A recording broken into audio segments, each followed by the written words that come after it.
سورہ یاسین آپ پڑھ رہے ہیں، اور سورہ یاسین کے اندر آپ نے اس کا پہلے رکوع کے بعد دوسرا رکوع جو ہے وہ شروع کر دیا تھا۔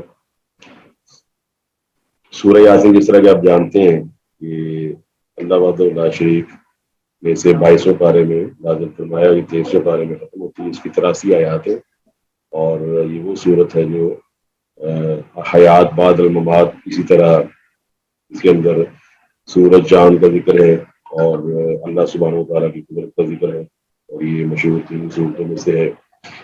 تو اب اللہ تعالیٰ یہاں پر کچھ رسولوں کا ذکر کرتا ہے کہ 2 رسول اللہ نے بھیجے، اور جب 2 رسولوں کی بات کو تسلیم نہ کیا گیا تو اللہ سبحانہ و تعالیٰ نے ایک تیسرے رسول کو بھیجا، اور تینوں رسولوں کی بات جو ہے وہ بھی سمجھ نہیں آئی، تو بستی والوں نے یہ سمجھا کہ یہ رسول جو ہے یہ نحوست والے ہیں، جب سے یہ ہمارے محلے میں ہیں ہمارے لڑائیاں شروع ہو گئی۔ اور پھر آپ نے سنا کہ مدینے کے یعنی کہ شہر کے ایک طرف سے ایک شخص دوڑتا ہوا آیا، اور اس نے کہا کہ تم ان لوگوں کی پیروی کیوں نہیں کرتے جبکہ وہ ہدایت یافتہ بھی ہیں، اور تم سے وہ کسی قسم کا سوال نہیں کرتے، اجر نہیں مانگتے۔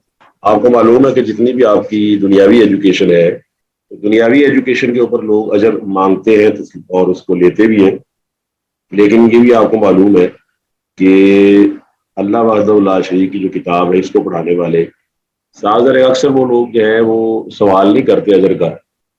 تو یہ فرق ہوتا ہے کہ تعلیم اللہ سبحانہ و تعالیٰ نے ہمیں قرآن مجید میں دی ہے اور سنت رسول میں موجود ہے، وہ ایسی تعلیم ہے کہ وہ آدمی کو ان چیزوں سے بعض اوقات بے نیاز کر دیتی ہے۔ لہذا اس مرد صالح نے ان کو یہ بتایا کہ یہ تو تم سے کسی اجر کا سوال نہیں کرتے۔ اب وہ نے اپنی دلیل پیش کی کہ وما لیا، مجھے کیا ہو گیا ہے، یعنی کہ جب آدمی اپنے بارے میں بات کرتا ہے کہ یہ مجھے کیا ہو گیا، لا اعبدو کہ میں نہ عبادت کروں، الذی اس کی فطرنی جس نے مجھے پیدا کیا۔ اب یہ چھوٹی سی بات ہے لیکن رسولن بہت بڑی دلیل ہے کہ جس طرح آپ کسی چیز جو آپ کے پاس دنیاوی چیز بھی ہو نا، اس دنیاوی چیز کے بارے میں بھی آپ اس کے انجینئر اور جس نے اس کو بنایا ہوتا ہے اس کی بات کو مقدم سمجھتے ہیں، اور سمجھتے ہیں کہ جس نے بنائی ہے اس کی بات میں زیادہ وزن ہے۔ تو اس نے بڑی سادہ دلیل دی ہے کہ جس نے مجھے پیدا کیا ہے وہی عبادت کے لائق بھی ہے۔ صاحب ذرا مجھے کیا ہو گیا اگر میں اس کی عبادت نہ کروں؟ اور پھر دنیا کا نظام، ہسٹری کا نظام، ہسٹری جو پہلے سے موجود ہے، جس طرح آپ اس وقت 2022 میں زندہ ہیں، اور آپ سے پہلے 2021 پھر 20 پھر 19 یہ سارے سال گزر چکے ہیں، اور آپ کے سامنے بڑے بڑے واقعات جو ہیں جو آپ کی پردہ یادداشت پر محفوظ ہے۔ تو آپ نے دیکھا کئی لوگ جو بہت طاقتور تھے وہ ختم ہو گئے، موت نے ان کو دبوچ لیا، تباہی بربادی کا شکار ہو گئے۔ تو یہ تمام چیزیں جو ہے یہ ہمیں کس چیز کے بارے میں آگاہ کرتی ہیں؟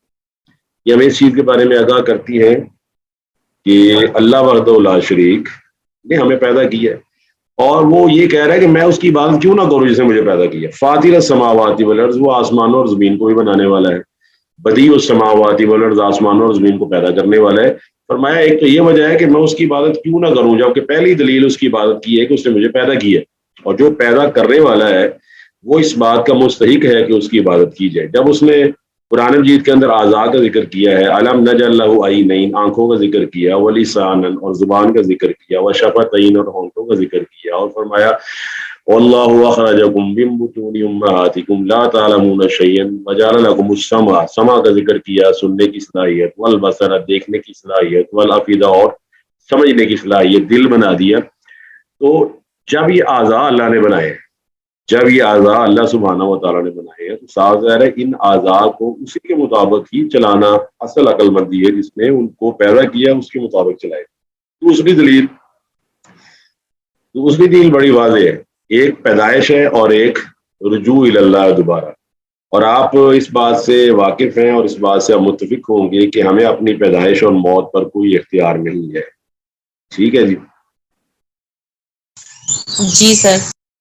جب دیکھیں پیدائش بھی ہماری ہم جبر میں ہے، یعنی کہ پیدائش ہماری ہوگی، اس کے بعد موت کے اندر بھی ہم جبر کے اندر ہے کہ موت جب آئے گی تو ہم ٹال نہیں پائیں گے۔ میں ڈاکٹر ہوں، طبیب ہوں، حکیم ہوں، ہومیوپیتھک ہوں، بڑے سے بڑا میرا نسخہ موجود ہے، لیکن موت کا سرد ہاتھ جو ہے وہ میری زندگی کے چراغ قبول کر دے گا، میں کچھ نہیں کر پاؤں گا۔ پھر میری اولاد میرے سرانے کھڑی ہوگی، میرے رشتہ دار میرے آمنے سامنے ہوں گے، میرا بیٹا باہر گیا ہوا ہے، میری بیٹی ادھر ہے، ادھر سارے سمجھدار اور ٹیکنیکل لوگ وہ مجھے روک نہیں پائیں گے، مجھے جانا پڑے گا۔ تو یہ دو دلائل اہم ہیں، اور یہ دو دلائل کافی ہیں اللہ کی عبادت کے لیے اکسانے پر، کہ اللہ کی عبادت کی جائے، جس نے مجھے پیدا کیا اسی کی طرف لوٹائے جاؤ، تمہیں کسی اور کی طرف نہیں لوٹایا جائے گا، تمہیں تو اسی کی طرف لوٹایا جائے گا جس نے تمہیں پیدا کیا۔ اور صاف ظاہر ہے ایک الہامی مذاہب یا غیر الہامی مذاہب، سب کے اندر آپ کو پتہ ہے ایک ایسی ہستی کا تصور موجود ہے کہ جس کو وہ سپر پار قرار دیتے ہیں اور ابو آل قرار دیتے ہیں، اور اس کے بارے میں کہتے ہیں کہ اس کے سامنے کسی کی نہیں چلتی۔ اب اسے آپ انہوں نے ایشور کا نام دیا ہوا ہے، یا پرماتما کا نام دیا ہوا ہے، یا اہور مجدہ کا نام دیا ہوا ہے، یا گاڈ کا نام دیا ہوا ہے، یا فادر کا نام دیا ہوا ہے، یا کسی سپر نیچرل فورس کا نام دیا ہوا ہے، یا جاپان والے کامی کہتے ہیں، کامی کا نام دیا ہوا ہے۔ تو ہر مذہب میں چاہے وہ الہامی یا غیر الہامی ایک ایسی طاقت کا تصور ضرور موجود رہا ہے جو تمام چیزوں پر حاوی ہے۔ تو اللہ فرماتا ہے کہ اس آدمی نے بڑی سادہ سی بات کی ہے، دو دلائل، اور یہ دو دلائل ایسے جس پہ آپ کسی کو بھی قائل کر سکتے ہیں جس کا دل سلیم ہے کہ بھائی پیدا کس نے کیا؟ اللہ تعالیٰ نے۔ لوٹائے کس کی طرف جاؤ گے؟ صاحب ادھر ہی لوٹائے جائیں گے۔ تو صاف ظاہر ہے کہ پھر ہمیں اس کی پسند اور ناپسند ہی ذہن میں رکھنی چاہیے جس نے پیدا کیا ہے، جس کی طرف ہمیں لوٹایا جائے گا۔ اللہ فرماتا ہے یا ایھا الانسان انک قادح الی ربک قدحا فملاقیہ، ہر قدم تیرا تجھے موت کے قریب کر رہا ہے۔ اقترب للناس حسابهم وهم فی غفلۃ معرضون، پیپر جو ہے نا ہمارا زندگی کا، وہ ہر لمحے کم ہوتا جا رہا ہے اس کا وقت، اور ایک وقت ایسا آئے گا اذا بلغت التراقی وقیل من راق وظن انہ الفراق والتفت الساق بالساق الی ربک یومئذ المساق۔ اس طرح سورہ واقعہ کے اندر بھی اللہ فرماتا ہے جب لوگ وانتم حینئذ تنظرون ونحن اقرب الیہ منکم ولکن لا تبصرون فلولا ان کنتم غیر مدینین ترجعونہا ان کنتم قادرین۔ فرمایا کہ یہ جو تمہارے سامنے تمہارے باپ، تمہارے بیٹے، تمہارے خامن کی روح نکل رہی ہوتی ہے، اگر تم طاقت رکھتے تو لوٹا کے دکھاؤ۔ تو جب اللہ کی طرف ہی لوٹایا جانا ہے تو صاف ظاہر ہے ہمیں اپنی زندگی اللہ تعالیٰ کے لیے بتانی چاہیے۔ اور نیچے آپ یہ لائن دیکھ سکتے ہیں کہ اس نے اس میں نا اپنے مسلک، جو مسلک توحید ہے اس کی وضاحت کی ہے۔ توحید کا مطلب ہوتا ہے کہ زندگی کا 5 چیزیں سورہ فرقان میں بیان ہوئی ہے پہلے رکوع کے اندر، وہ آپ ذہن نشین کر لیں۔ ایک زندگی، ایک موت، ایک نفع، ایک نقصان، اور ایک آخرت۔ اب یہ جو 5 بڑے بڑے مقامات ہیں، ہر آدمی زندگی سے پیار کرتا ہے، موت سے ہر آدمی بچنے کی کوشش کرتا ہے، سیکیورٹی بناتا ہے، پروٹیکشن کرتا ہے مجھے موت نہ آئے، نفع کو حاصل کرنے کی کوشش کرتا ہے، نقصان سے بچنے کی کوشش کرتا ہے، اور جیسا تیسا اس کا نظریہ آخرت کا ہے، وہ نظریات آخرت کے بارے میں کچھ نہ کچھ رکھتا ہے، نظریہ بھی آخرت کچھ نہ کچھ ہوگی۔ ان 5 میں اللہ تعالیٰ فرماتا ہے جن کو تم پکارتے ہو اللہ کے علاوہ، وہ ان 5 مقامات پر مدد کرنے سے قاصر ہے، نہ پیدائش میں، نہ موت میں، نہ وہ نفع کے مالک، نہ وہ نقصان کے مالک، ولا نشورا، نہ ہی وہ قیامت کے دن کے مالک ہے۔ قیامت کے دن کا مالک کون ہے؟ مالک یوم الدین، جس طرح سورہ فاتحہ میں ہے۔ تو یہ توحید جو ہے نا، یہ قوم کی خیر خواہی ہوتی ہے کہ قوم کو 4 5 6 10 12 مشکل کشا بتایا جائے تو قوم خود بھی مشکل میں پڑ جائے گی۔ ٹیکنیکلی اور سسٹمیٹیکلی اور ریشنلی اگر آپ دیکھیں تو آپ کے پاس ایک آپشن ہو نا تو وہ بہترین آپشن ہوتی ہے۔ آپ کے پاس ایک ہی آپشن ہے، ہر مسئلے کا حل وہ اللہ سبحانہ و تعالیٰ کی ذات ہے، واحد بے موجود ہے۔ اللہ سے پکارے، حتیٰ کہ حدیث کے اندر آتا ہے تسمہ بھی مانگنا ہے تو اللہ سبحانہ و تعالیٰ سے مانگتے ہیں۔ تو بعض مفسرین نے اس کا نام حبیب نجار بتایا ہے کہ وہ ایک بڑھئی تھا، اس کا نام حبیب تھا، واللہ عالم کہ اس کا نام کیا تھا، ہمیں تو اس کے کام سے گئے۔ آگے وہ اب دلائل کو بڑھاتا ہے، فرمایا آج تاکہ میں بنا لوں من دونہ آلہہ، الہ تو ایک ہے، آلہہ اس کی جمع ہے زیادہ۔ کہا کہ میں دوسروں کو اللہ تعالیٰ کے علاوہ الہ بنا لوں، کیوں؟ دلیل اب کیا دے رہا ہے؟ یردنی الرحمن بضر، اگر اللہ ارادہ رکھ لے کسی نقصان کا، یعنی اللہ مجھے کو نقصان پہنچانا چاہے، اللہ مجھے بیماری میں مبتلا کرنا چاہے، اللہ مجھے پریشانی میں مبتلا کر دے، اللہ مجھے کسی مسئلے میں مبتلا کر دے، تو لا تغنی عنی شفاعتہم شیئا، ان کی جو سفارش ہے مجھے کوئی فائدہ نہیں پہنچا سکتی، ولا ینقذون، اور نہ یہ مجھے بچا سکتی ہے۔ تو صاف ظاہر ہے کہ نہ تو سفارش کام آ سکتی ہے، نہ یہ مجھے بچا سکتے ہیں، تو یہ ظاہر ہوتا ہے کہ معبودان باطلہ وہ سارے کے سارے بے بس ہیں، اور جو بس والا ہے اس نے اپنے بارے میں فرمایا کہ لا یسأل عما یفعل وهم یسألون، فرمایا اللہ تعالیٰ سے نہیں سوال کیا جا سکتا کہ اس نے یہ کام کیوں کیا ہے، وهم یسألون، جبکہ باقی تمام لوگوں سے پوچھا جا سکتا ہے کہ انہوں نے یہ کام کیوں کیا۔ اس طرح اس لیے آپ جانتے ہیں کہ نبی کریم علیہ الصلوۃ والسلام سے بھی صحابہ پوچھ لیا کرتے تھے آپ نے کام کیوں کیا ہے، خالق سے نہیں پوچھا جائے گا۔ خالق کسی کو زندہ چھوٹی عمر میں مار دے، بڑی عمر میں مار دے، کسی کو بیمار کو زندہ رکھے، صحت مند کو موت کے ہمکنار کر دے، اللہ سے نہیں پوچھا جائے گا، کیونکہ اللہ کی ہر بات میں کوئی نہ کوئی حکمت ہے، اور وہ حکمت آپ کو پتہ ہے موسیٰ علیہ الصلوۃ والسلام کتنے جلیل القدر نبی اور رسول ہے، 135 بار ان کا قرآن میں ذکر ہے، اس کے باوجود کم از کم 3 معاملات ایسے ہیں جس کی حکمت موسیٰ علیہ الصلوۃ والسلام پر واضح نہیں ہو پائی تھی. آپ جانتے ہوں گے وہ 3 کام کون سے ہیں؟ سر وہ جو خضر علیہ السلام کے ساتھ جو ان کا جی سفر تھا اس میں. ہاں بالکل. آپ دیکھیے ہم کچھ بھی کر لیں کیونکہ اللہ تعالیٰ نبیوں کو چنتا ہے، ہم کچھ بھی کر لیں نبیوں کے مقام پر سوال ہی پیدا نہیں ہوتا، فائز نہیں ہو سکتے. جب نبی علیہ الصلوۃ والسلام موسیٰ علیہ الصلوۃ والسلام بعض امور کی حکمت سے ناواقف ہیں، اپنی عظمت اور بھرپور جلالت کے باوجود ان کو نہیں حکمت پتہ چلی کہ آپ بچے کو کیوں قتل کر رہے ہو بھائی، اور یہ کشتی میں سوراخ تو ہم نے کیوں کر دیا ہے، اور جس بستی والوں نے ہمیں کھانا تک نہیں پوچھا تم ان کی گھر بنا رہے ہو، دیواریں بنا رہے ہو. تو جب ان سے یہ حکمت مخفی رہ گئی ہے تو اللہ وحدہ لا شریک کی حکمت جو ہے نا وہ ہر بندے کو سمجھ نہیں آ سکتی. اگر سمجھ آ جائے تو وہ اللہ کی مہربانی ہے، نہ سمجھ جائے تو ہم تب بھی یہی کہیں گے کہ اللہ کس میں نہ جانے کیا حکمت ہے. تو اس نے یہ 2 چیزیں بیان کی ہیں کہ نہ تو ان کی سفارش کام آ سکتی ہے. اس سے ایک بات پہلا مسئلہ یہ واضح ہوتا ہے کہ جو رحمان ہے وہ اللہ سبحانہ و تعالی ہے اور وہ اکیلا ہے. اس نے فرمایا الرحمن علم القرآن، پھر اس نے بار بار فرمایا بسم اللہ الرحمن الرحیم، پھر فرمایا الرحمن الرحیم، پھر اللہ سبحانہ و تعالیٰ نے اپنا هو الرحمن الرحیم سورہ حشر میں اپنا نام بولا ہے. اور یہ رحمان جو ہے اس کے نام کے اندر بڑا وزن ہے اور بڑی اس میں خوبصورتی ہے. اس کی وجہ یہ ہے کہ جس طرح آپ اپنی چیزوں کے کریکٹرسٹکس اور پراپرٹیز سے واقف ہیں تو آپ کو معلوم ہے کہ فریج کیا کرتا ہے، فریج چیزوں کو ٹھنڈا کرتا ہے. آپ کا مائکرو ویو کیا کرتا ہے بتائیں گے جی؟ مائکرو ویو اوون کیا کرتا ہے؟ چیزوں کو گرم کرتا ہے سر. جی وہ جو آپ نے نا سالن کا بھی غور کیا، جو سالن آپ نے اپنے بھائی کے لیے، بہن کے لیے، یا اپنے خاوند کے لیے، یا اپنے ابو کے لیے بچا کے فریج کے اندر رکھا تھا، ٹھنڈا ہو چکا تھا، وہ فریج نے ٹھنڈا کر دیا. آپ نے اس کو باہر نکالا تو وہ اوون میں آیا تو گرم ہو گیا. اب آپ اس کو ایکسپلین کریں گے سائنٹیفکلی تو آپ کہیں گے کہ فریج سر کھانے کو گرم ٹھنڈا کرنے کے لیے، اور اسی ٹھنڈے سالن کو جب کھانا ہو کیونکہ گرم سالن میں زیادہ مزہ آتا ہے، لہٰذا مائکرو ویو کے اندر ایکوالٹی موجود ہے. اب آپ اس مائکرو ویو اوون کے بارے میں کیا کہیں گے تو کھانا گرم کرنے سے ہی قاصر ہو، کھانا گرم ہی نہ کر پائے، بتائیے اس مائکرو ویو اوون کا ہم نے کیا کرنا ہے؟ فائدہ ہمیں کوئی نہیں ہے اس کا. تو بالکل ایسے ہی آپ کو پتہ ہے کہ اللہ کا نام ہے رحمان، اور رحمان کا مطلب ہے رحم کرنے والا. صاف ظاہر ہے اس نام کے اندر گناہ گاروں کے لیے بہت بڑی بشارت ہے، کیونکہ رحمان کا کام ہی رحم کرنا ہے. تو رحمان کا نام اگر رحم کرنا ہے تو پھر یہ نام تقاضا کرتا ہے کہ ہم سے گناہ ہو تب رحمان اپنی اس نام کی لاج رکھتے ہوئے ہمارے گناہوں کو معاف فرما دے، پھر ہی نام کا فائدہ ہوا نا. اس کا مطلب ہے اللہ تعالیٰ کی صفات رحمان اور رحیم دلالت کرتی ہیں کہ ہر آدمی گناہ گار ہے، اور ہر آدمی جب گناہ گار ہے تو اللہ تعالیٰ کی صفت رحمان اور صفت رحیمیت کا تقاضا یہ ہے کہ وہ ان گناہ گاروں کو معاف فرما دے جب وہ اللہ تعالیٰ سے توبہ کرے. اگر کوئی آدمی توبہ نہیں کرتا کسی وجہ سے تو بعض اوقات اللہ سبحانہ و تعالیٰ اس کو ویسے بھی معاف کر دیتا ہے، جو اس کی ڈسکریشن ہے، جو اس کی پاور ہے، جس مرضی اس کا دل کرے لمن یشاء، جس کو چاہے معاف کر دے.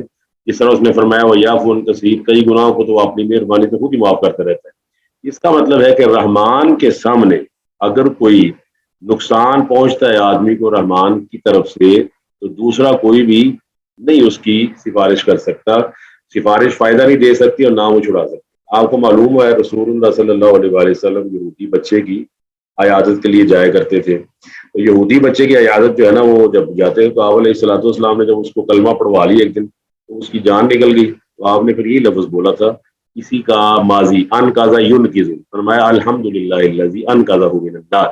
اب دیکھیے رسول اللہ صلی اللہ علیہ وسلم نے اس کے سامنے کلمہ پڑھا، اس نے پڑھ دیا، اس کے باوجود اللہ کے نبی علیہ الصلوۃ والسلام نے جہنم سے بچاؤ کی نسبت اللہ کی طرف کی ہے.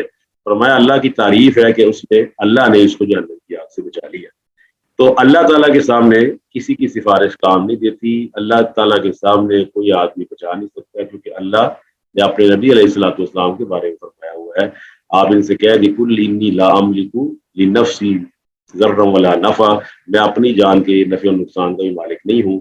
29 پارے میں اللہ نے فرمایا قل انی لا املک لکم ضرا ولا رشدا، میں تمہارے بھی نفع و نقصان کا مالک نہیں ہوں. تو نفع و نقصان کا مالک کون ہے؟ وہ صرف اللہ سبحانہ و تعالیٰ. جس طرح اس نے فرمایا اگر اللہ ارادہ رکھ لے بضر فلا کاشف لہ الا هو، اگر اللہ تمہارے ساتھ نقصان کا ارادہ رکھ لے نبی علیہ الصلوۃ والسلام تو کوئی بھی تمہیں اس نقصان سے نہیں بچا سکتا. اللہ وحدہ لا شریک، ہمیں اس مسئلے کو سمجھنے کی توفیق دے کہ اللہ وحدہ لا شریک رحمان ہے، اور رحمان اگر ہمیں کسی بیماری میں مبتلا کرتے تو کوئی ہمیں